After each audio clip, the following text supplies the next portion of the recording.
wayo yan arewa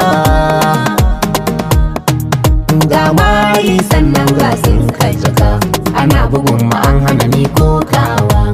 yan arewa bacci ban farka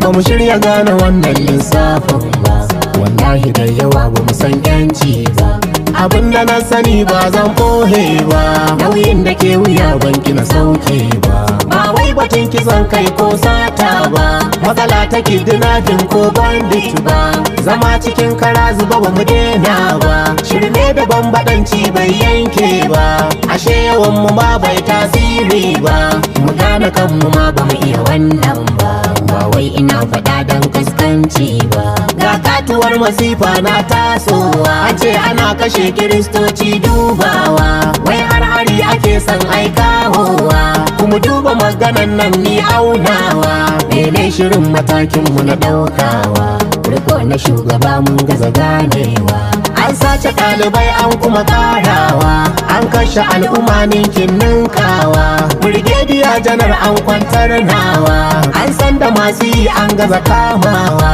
suna da shafuka nasu na yadawa cikin kasar suke ba wani bohewa da yawa arewa ce mun gaza ganewa idan shugaba ya kasa ni saukewa zan ba da ɗan bayani ne aunawa mu fito mu tsaye da komai don gyarawa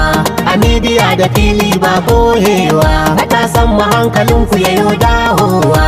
ana kisa kuna kwallon dokawa yan midiya suna cilin nunawa wai na ga har awad aka yo badawa ga wasu mawakan ma na cashewa ana ta sa calan domin burgewa da za mu tsaye da komai macin mawa bakin cikin mu fili ne nunawa mu rubuta duk rahoto mai turawa wuta tana tahowa mai cinyewa mu dakile harin karni kasawa aikin na 'yan ƙasa ne ba warewa talakawa da shugabanni ni dagewa matsalar tsaro bala'i hana rintsawa kada mun sake mu rasa tudun dafawa mu gaya wa duniya su kuma ganewa malamai na addini duga ku musulun da kiristoci ku yi aikin ku yan kasuwa da yan boko barin ku lauyoyi alkalai ma ku yi sharhin ku mawallafa jaridu tasirin ku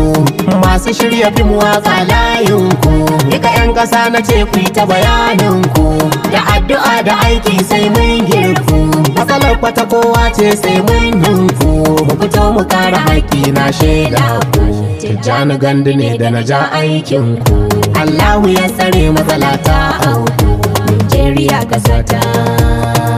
Nigeria kasawa riko na shugaba mun gaza ganewa an sace ɗalibai an kuma karawa an kashe al'umma ninkin ninkawa brigadier janar an kwantar nawa an san da masu yi an gaza kamawa suna da shafuka nasu na yadawa cikin kasar suke ba wani bohewa da yawa arewa ce mun gaza ganewa idan shugaba ya kasa ni saukewa zan ba da ɗan bayani ne aunawa mu fito mu tsaye da komai don gyarawa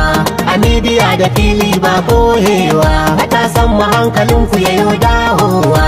ana kisa kuna kwallon dokawa yan midiya suna cilin nunawa bai na ga har awad aka yo badawa ga wasu mawakan ma na cashewa